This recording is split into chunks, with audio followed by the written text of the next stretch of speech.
এই কাৰ্যালয়খিনি যদি ইয়াৰ পৰা গুচি যায় সিদ্ধান্ত লৈছে যে এনেকৈ আকৌ তেনেকুৱা অৱস্থা এটাই হ'ব যেন লাগিছে।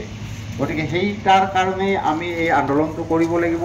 আন্দোলনটো হয়তো আমাৰ দীঘলীয়া হ'ব পাৰে, সেইকাৰণে দীঘলীয়া হ'ব পাৰে। এতিয়ালৈকে আমি ইমানখিনি আন্দোলন সুবিধা আহিব আমাৰ ভৱিষ্যত বা পূৰ্বপুৰুষৰ আমাৰ মহকুমাৰ আগতে নিৰ্বাচন হৈছিল আৰু সেই হিচাপে আমাৰ মহকুমাৰ কামবিলাক কৰি আছে।